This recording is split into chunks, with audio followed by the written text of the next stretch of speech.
A dangerous trend sweeping our movie theatres has parents concerned with violent scenes erupting at showings of the Minecraft movie. Chicken jockey! Oh my God. Within like a second, you could feel your throat like feeling really tight. Movie theaters are sick and tired of people pulling the fire alarm, forcing an evacuation out of movie theaters. I'm a movie theater employee, and if I have to hear one more grown-ass dude in his 30s say chicken jockey, I'm punching you straight in the face. I just saw him mistreat some of the crew. Police were called to a disturbance during a showing of the movie in Seaford, New York. Decent, but man, what the hell is going on?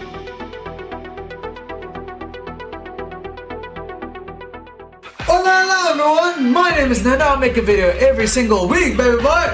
And today we're here to talk about the Minecraft movie. But before we review the movie, let's at least provide with some context. If you think you already know everything, nor do you really even care, here's the timestamp to my review.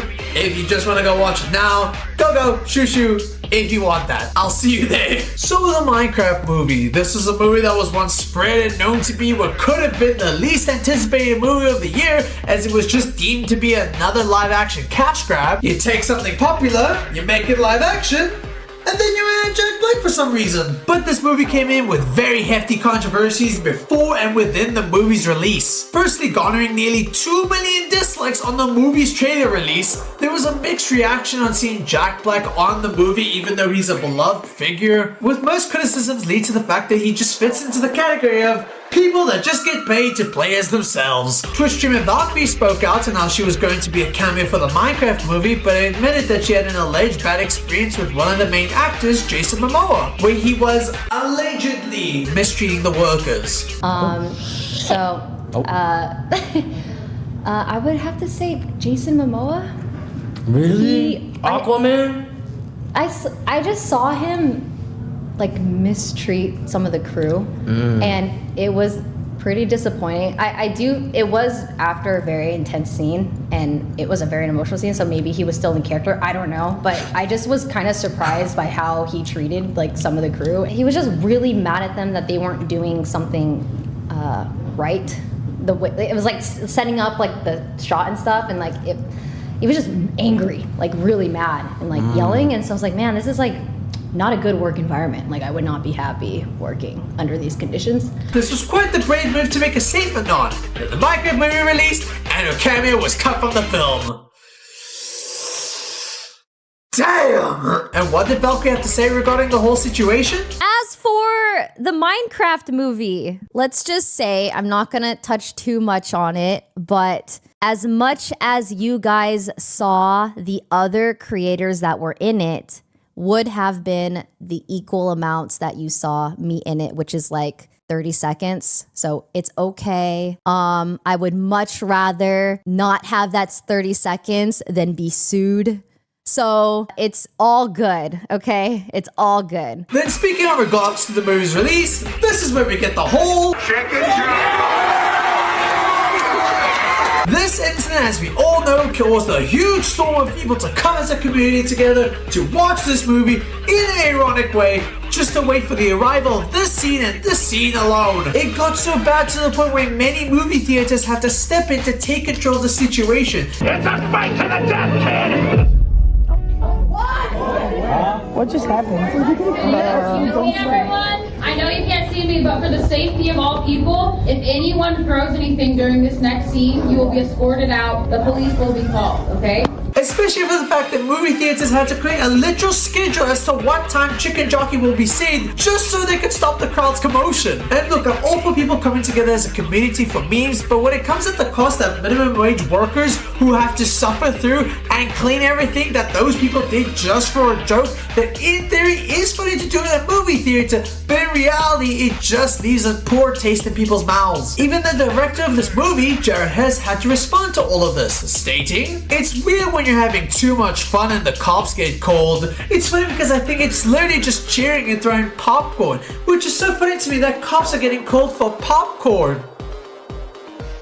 Which in translation means, I don't care about these burgers, please continue to buy my movie. At least Jack Black was nice enough to surprise some fans at a movie theater before telling fans to stop doing this. For today's presentation of a Minecraft movie, Please, no throwing popcorn. Oh, absolutely no chicken jockeys! And with all the word spread, it's left the Minecraft movie to be currently left at the box office of nearly freaking 1 billion. Jesus Christ! See, this is why original movies never get popular nowadays. It's things like this. But with all that out of the way, let's finally get to what you all came for. This is my review of the Minecraft movie. Let us begin. The movie begins with Steve, who is played by Jack Black, and I will only refer to him as Jack Black because he is just acting as himself. Okay. So Jack describes his childhood from how he wanted to grow up and become a miner, but instead he just got stuck growing up to be a doorknob salesman. But as an adult, Jack knows that he has a dream and he has to achieve it, so he heads off going to the mines, but not before having to deal with... I was unstoppable.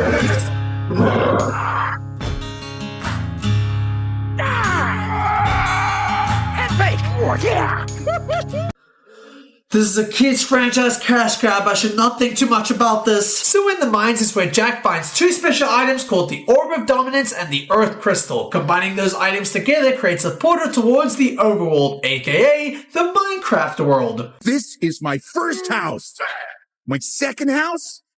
This feels like I'm watching more of a YouTube video than I am watching a high-budget movie. And I can't even tell if it's a good thing or a bad... It's probably a bad thing. Jack also befriends a dog named Dennis, to which he carries around with his journey together.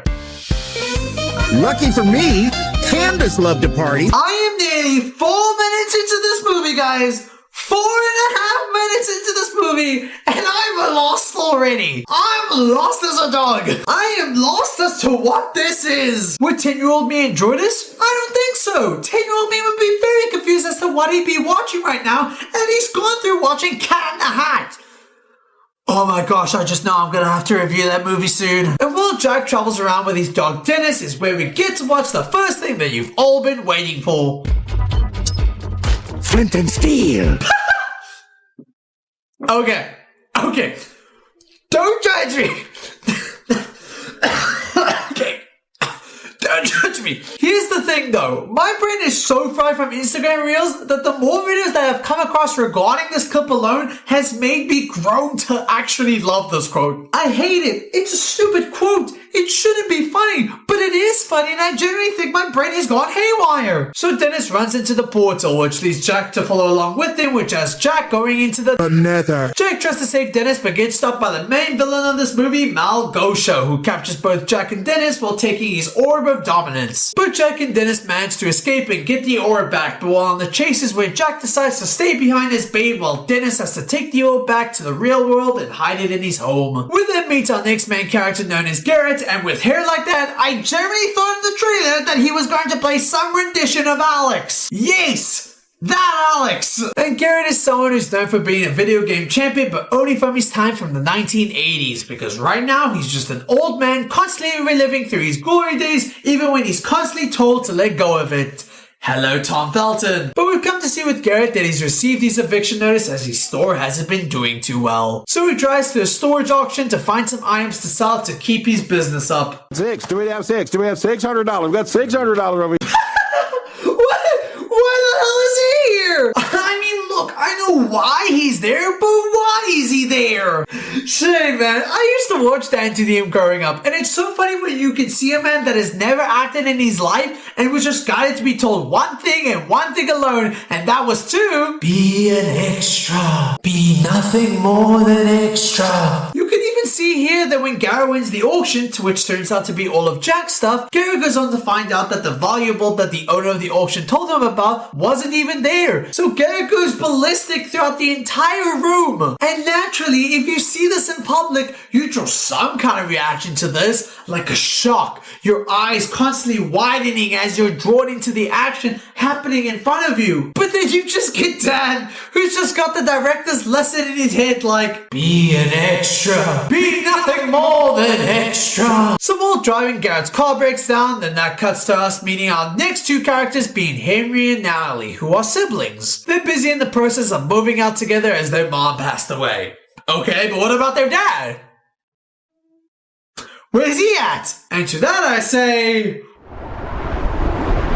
There is no dad. Nor will he ever be mentioned in this movie at all. Hope that presentation helps. We then meet our next character, Dawn, who is Henry and Natalie's real estate agent slash zoo girl. Like she runs a business with a traveling petting zoo. So Henry goes to Garrett's video game store just to view around the place. I'm gonna give you a hot garbage tip. Friendship is like a puzzle. Sometimes you think you need lots of pieces to be cool, and sometimes it's just one piece to be cool.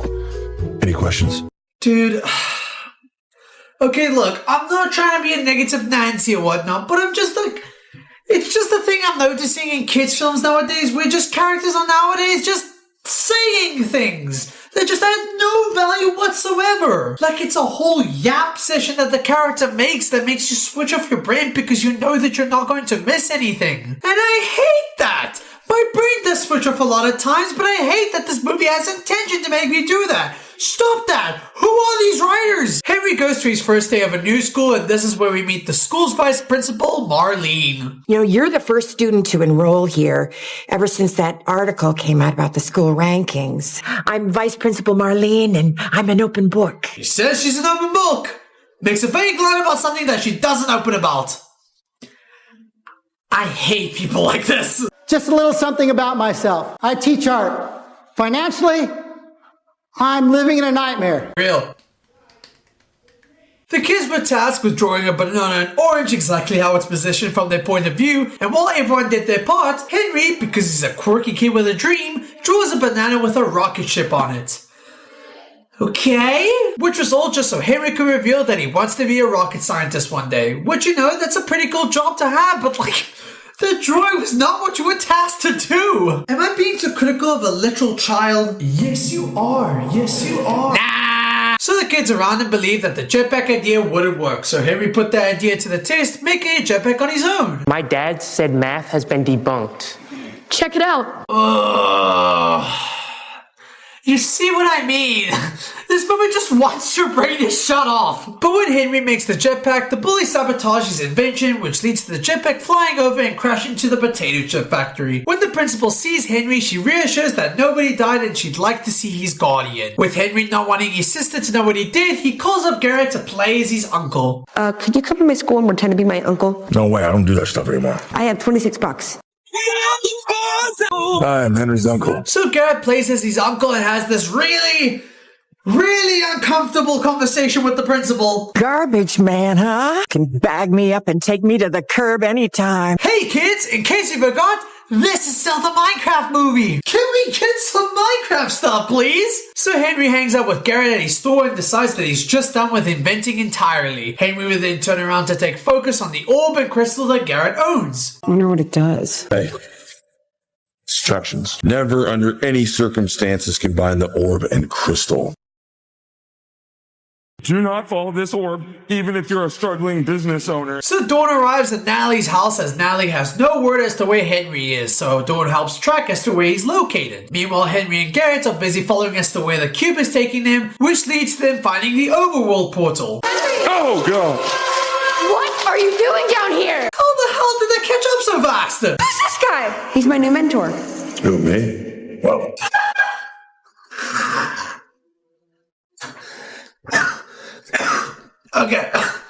Okay, movie.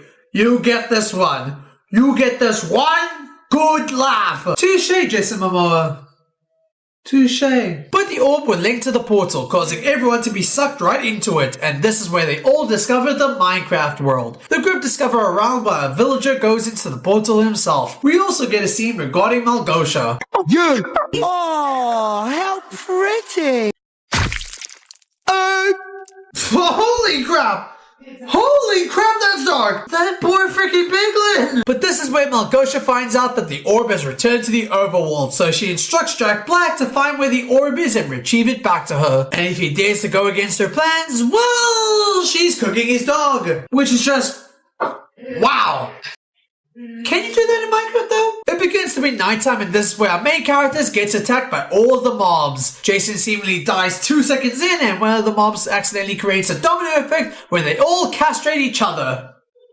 So that's lovely. But it's during the chases where Henry bumps into a tree log, finding out that he has some control over the blocks around him, creating a base for his group while Garrett is left alone by himself to create the literal visual of He's right behind me, isn't he? Cliche.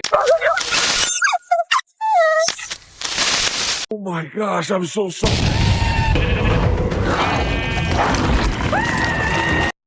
What the hell did I just watch? That is a haunting visual!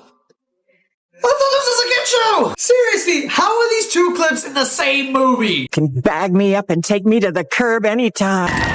Insanity this movie is so far! So Garrett tries running to catch up and hide in the group space, but while trying to take the orb back, a skeleton shoots a piece of the orb off, causing the portal to disappear, leaving our heroes trapped in this world.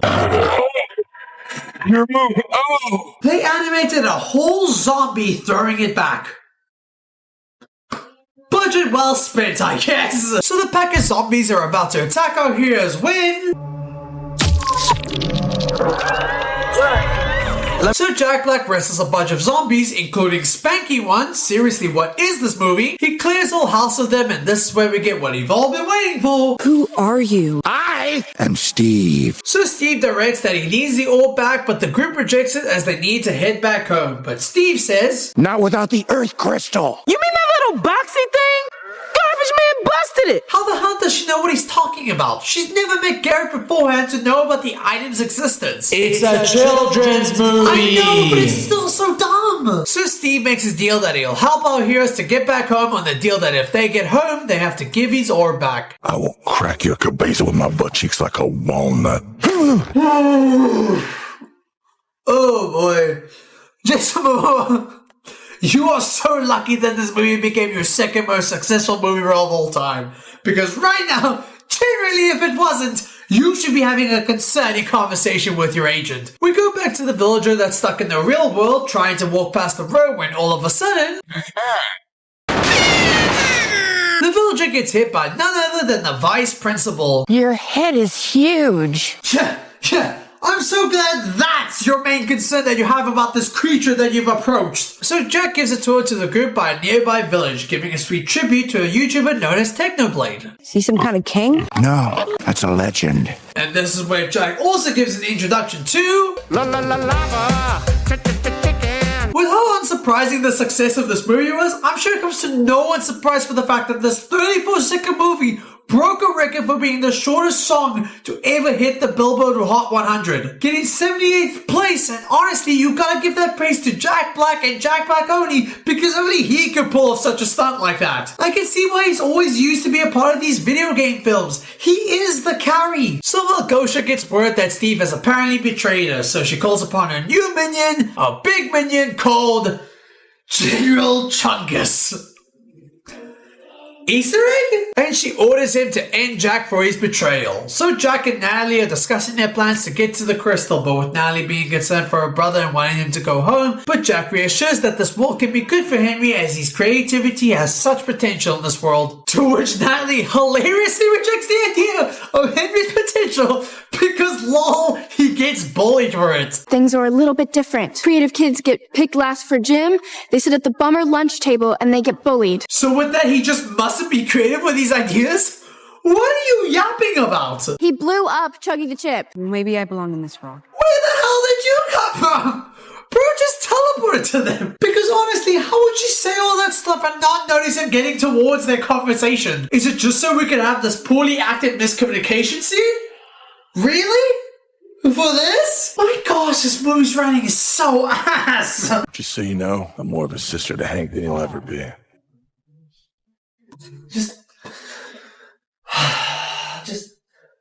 Was Jason Momoa even given a script for this movie? But while Jack introduces them to a crafting table, Garrett would add another clause to the deal where he would demand some of Jack's diamonds for profit reasons. Natalie and Dawn would try to ask the villagers for help in finding a map to the crystal, but that conversation gets interrupted as the piglins have come to attack the village. And I gotta say here, Chungus was a much needed addition for this movie. What's going on, dude? I'm really sorry, but I have to unalive you and stuff. It's so stupid, but it's one of the better highlights of this questionable ass movie. So Jack, Garrett, and Henry are ready to 3v1 Chungus together. 2v1 it is. Natalie and Dawn would team up together to fight the piglings. Nice move, bro. It's so stupid. But but I love him for it. Sorry. Oh, thank you, Big Chungus. Thank you for knocking this annoying ass character out. So Garrett is about to be killed, but unfortunately an iron golem stops that from happening. So Jack, Henry, and Garrett go up to the mountains, with Jack handing Garrett and Henry their own elytra wings.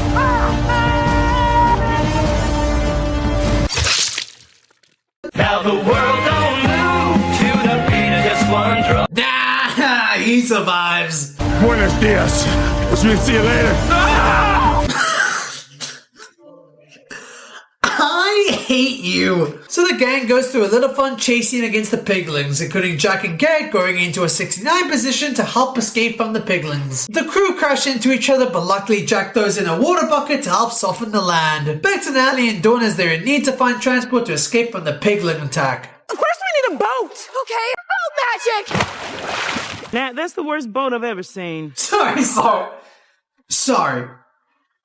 sorry here. I just want to know, what is the point of Dawn being here again? I guess she's here to be the funny one-liner character for the movie here, but like, all of her one-liners suck. So the vice principal is busy having a date with the villagers as she ran off in a case to try and not get sued, and the vice principal begins to really bond closely with the villager. You know, he didn't have any personality. Not like you.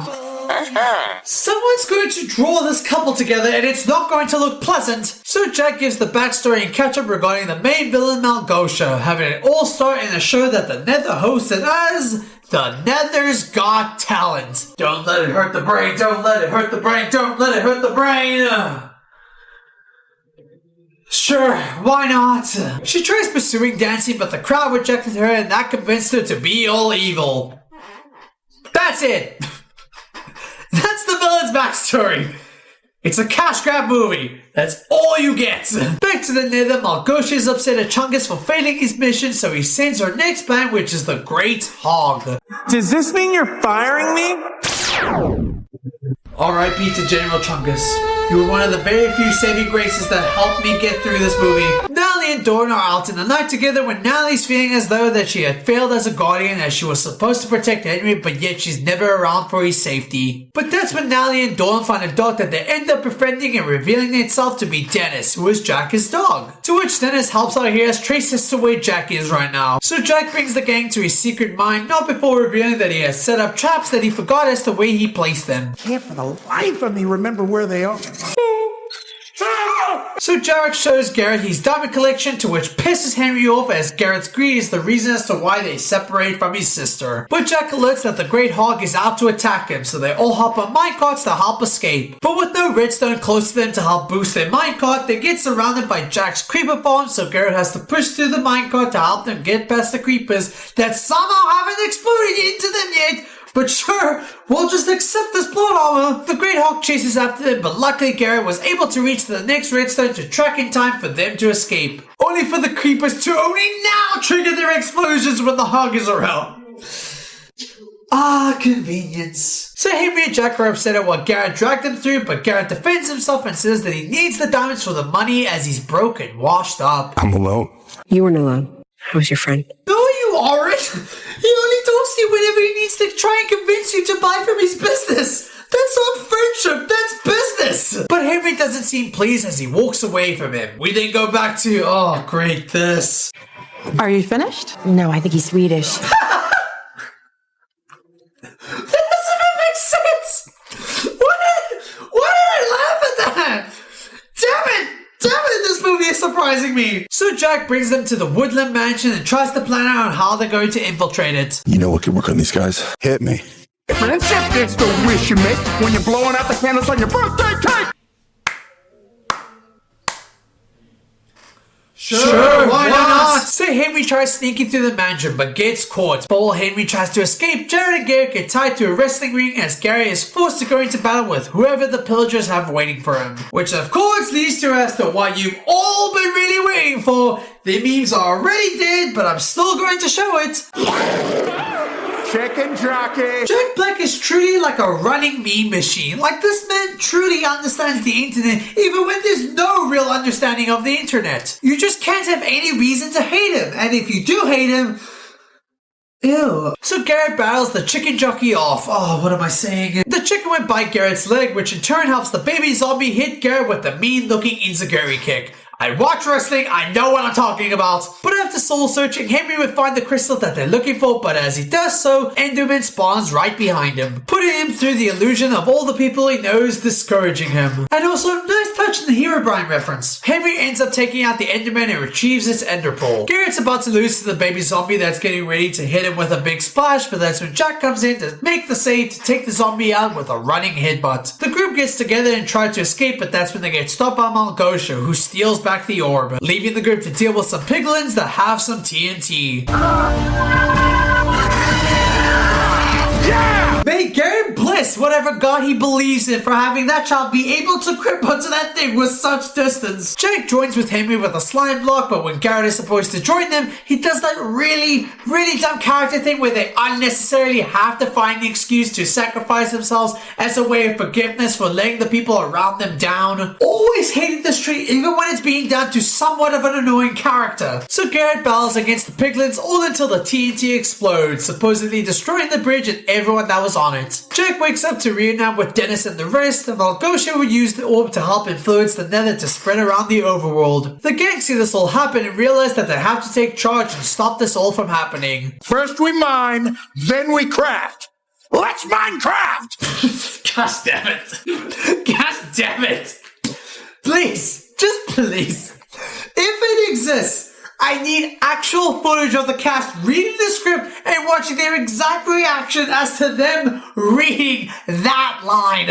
Just from what I've seen from this movie so far, I'm the idiot that should have seen that line coming. So the gang set everything into motion to help fight against Malgosha's minions. They had everything set except for giving themselves diamond armor, which I won't press on too much because I think the idea of trying to make your characters, especially your real life characters, wear heavy plated armor that would look realistically, one, goofy as hell, two, it would probably be very uncomfortable to just walk around in. So the gang and their army of iron golems take charge against the piglins. This infuriates Malgosha, so she alerts the demand of the Great Hog to march over there and stop our heroes. How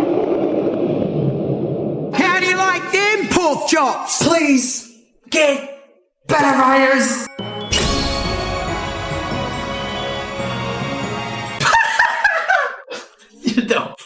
You know what? Of course Jack Black was the only one accepting of wearing the full diamond armor. Full respect to Jack Black again, because if I recall, Jack Black had also played Minecraft during the making of this movie. My brother has a passion and he went for it. I could only give my thanks for this. We love Jack Black in this house. You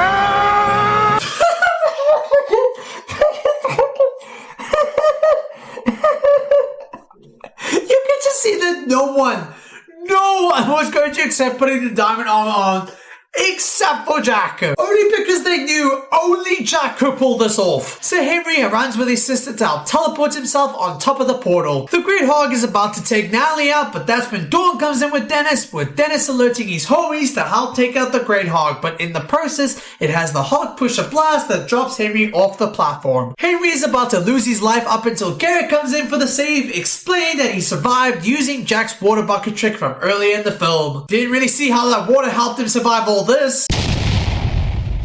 But okay. I want you to jab in the tentacles. How'd you learn how to do that? Don't ask. The movie would have been R-rated had he actually explained it. But the blast helps the whole portal be crashed down, leaving all the darkness to die out. Jack has Malgosha beat, and they go on to have one of the funniest but stupidest slapstick moment from this entire movie. Come closer. Do you have a little knife that you're gonna try to stab me with? No, I'm too weak. Come on. It was worth a shot. It's so dumb, but I will give credit, they play this off so well. So the group is ready to say their goodbyes to Jack. Jack would then lend his dog Dennis to Dawn. She's gonna sell him for a good fortune if the price is right. This is a bad idea. Go now, Dennis. Change Dawn's life. Hey, we're cutting that moment because I do not want to get copyrighted. Vio con Dios. It means goodbye, brother. No, it doesn't. No, it doesn't. Thank you. So Natalie would ask Jack if he would join them in going to the real world, but when Jack first denies it, Natalie advises that he should bring his creativity into the real world, which ultimately convinces Jack to come back with them, in which he works with Garrett on a new video game that they created together. Can you guess what it's called? Come on. Let's all say it together. Mine Block City Battle Buddies! Yeah! What did you think? Dawn ditched her real estate job to help create her own zoo and help use dentists for profit. Natalie got a job in teaching self-defense classes. And Henry got his jetpack to finally work. Encouraging a child to help work on a dangerous project that has so many possibilities and getting him hurt is crazy. Natalie, you're such a bad guardian. And that was the Minecraft movie. It certainly was. Oh wait, never mind. We got post-credits to deal with. So we have the vice principal and the villager that she ran over hanging out together only to be confronted by the art teacher who is the principal's ex-husband. You had your chance. She's right, Clemente. You totally blew it. Oh dear gosh, what am I watching? And she speaks villager. Oh my gosh, she is speaking in villager language. Oh, we were ending this movie on such a good note. What are we doing here? And the villager proposes to the principal, to which she says yes. Oh, oh my lord, what even was that? But it's fine either way, because that, folks, that was the Minecraft. Oh, goddammit, how is this movie still going? It's like a couple seconds, I got this. So Steve knocks on the door to what was his old house, meeting up with the new owner of the house, a woman named Alex. Get it? Because get it. Okay, this movie is finally over. And that was the Minecraft movie. Oh, thank goodness. This was a roller coaster of love and dumb. In many ways, it's a middle of the road movie. You'll probably enjoy this more if you just had your brain switched off, but I think too much, so I can't do that. I gotta say my favorite thing about this movie was the care and detail when it came to creating the life of Minecraft. Like, oh my gosh, the art style blew so many expectations going into this. I thought things were going to feel rushed, but you could feel the heart and soul that was done to create this world that could legit make you feel like you could live in it. Which makes me question as to why they didn't make this an animated film. They clearly seem to have all the materials ready for it to make it happen, but you know, it probably didn't because, well, live action is just the new money meta. Until it doesn't. This movie had so much potential, but it draws itself back from the big pointer. It's just its writing. Like, it's a safe movie. It really did have a creative way of bringing Minecraft into the world, but then the story was just so uninspiring. It just left you thankful that the animation team was so good at the art that they created. It just left you distracted from the dog water levels that they were feeding us regarding this movie. Another point is this movie felt like it was going to solely focus on getting Henry to be creative again, to which it kind of felt like they were kind of going in that direction towards the beginning, up until it just felt like he was a side character throughout the rest of the movie. It didn't feel like he was the main focus anymore, which of course he wasn't because Jack Black was the main attraction, but you'd believe that they were using his presence to uplift a new character to establish, but they just really didn't. It probably wouldn't have worked as much as Henry's acting was so basic and bland that they needed the more experienced actors like Jason Momoa and Jack Black to take over and carry the film for him. Best characters I'd say so far is top B is Garrett. I gotta appreciate the underdog story that he went through. Man, these characters quite the hit or miss. Like, his whole role is playing this silly, stupid character, but he's so unpredictable that you can't tell if his stupid jokes are going to make you laugh or, just numb your brain. First half was definitely numbing my brain, but the more the movie went on, he was somehow surprising me with his material. The jokes were still garbage, but they were fun, dumb garbage. Second place goes to Jack Black. Obviously, bro's a legend. You can tell that he tries putting in 2,000% into this movie as he always does in every movie, but not sure that it always works in these movies. Sometimes it works, sometimes it doesn't. And number one, unironically, is General Chungus. Bro had like 10 minutes of screen time and made me laugh at like 70 to 80% of this pig's dialogue. He was just the freaking best. We need more Chungus material, please. Please make it happen. Worst character I say, I only really have two. Number two goes towards the vice principal. She really creeped me out throughout this film. And number one will go to Dawn simply for the fact that she just did not need to be in the movie in the first place. Like, that is no disrespect to the actress. It's just, what did she do? She literally tagged along with the group and did mostly nothing, adding nothing to the movie and just stood around waiting to make the one-liners to end the scene. But like I mentioned before, they weren't as good, so we were just stuck with the character who was there just because. Only reason she's number one and not the vice principal is because the principal at least had some kind of role in doing something in this movie. She didn't! The vice principal was smashing with a villager. I think that leaves something more impactful in the movie. Yes, it was a really traumatic, impactful one, but you still get the point. Well, you can just delete Dawn from the film, and I promise you, you just missed nothing. So that's all from me, folks. What did you guys think? Let's get to 70 subs by the end of the month. See ya! Bye-bye!